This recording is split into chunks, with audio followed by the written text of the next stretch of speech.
En la edición del 16 de agosto de 1896 del Monitor Republicano aparece la nota del arribo del cinematógrafo Lumière a México.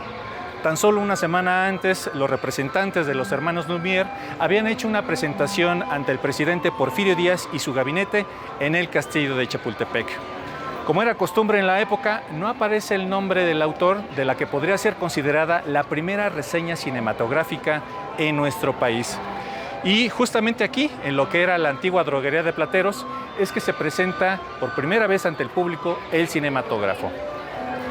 Ya desde sus orígenes, el cine ha tenido una estrecha relación con la literatura y con la prensa. Y de esto va la siguiente nota que presentamos a continuación con el libro Tinta, Papel, Nitrato y Celuloide, Diálogos entre Cine, Prensa y Literatura en México, editado por la Universidad Nacional Autónoma de México.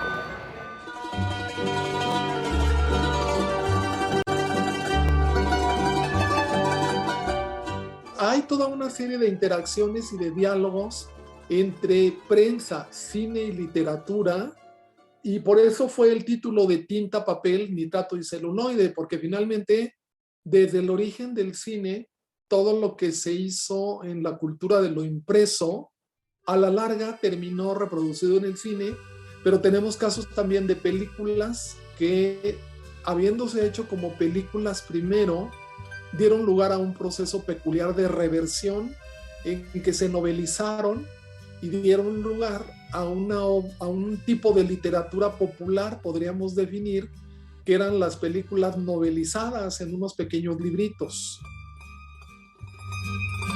Entonces llego a estas revistas y las analizo y me doy cuenta de que pues, son un fenómeno cultural sumamente rico, ¿no? Que no nada más contenía la novelización como tal, que es el pasar de la pantalla a una obra literaria, pues una narrativa, ¿no? Como tal, sino que además contenían una riqueza cultural en el sentido de que pues, podemos ver publicidad, podemos ver chismes o gossip del momento de lo que estaba pasando en el cine en Hollywood, en México, por ejemplo.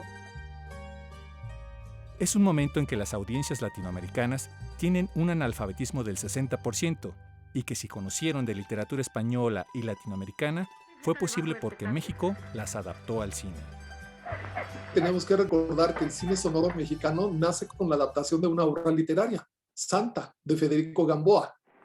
Entonces, el cine, tanto el cine mudo como el cine mexicano tuvieron siempre una raíz muy literaria, porque en la época muda se adaptaron varias novelas y fueron muy importantes, y le toca debutar al cine en su etapa de sonorización justamente con una obra literaria que es La Santa, de Federico Gamboa, que además tiene una enorme herencia del naturalismo de Emilio Solá, etcétera, etcétera. ¿No tienes un trago limpio?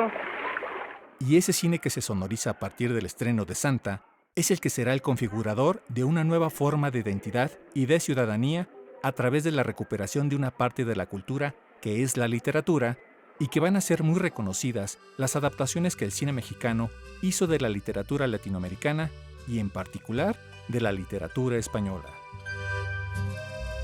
Es un diálogo cultural que está ahí entre los sectores de la cultura española con los sectores de la cultura mexicana, pues que dio lugar a obras que hoy en día son reconocidas como muy estimables. Es decir, todavía por ahí yo cito en uno de mis capítulos un artículo que dice que la mejor adaptación de La Barraca de Vicente Blasco Ibáñez es la que se hizo en México.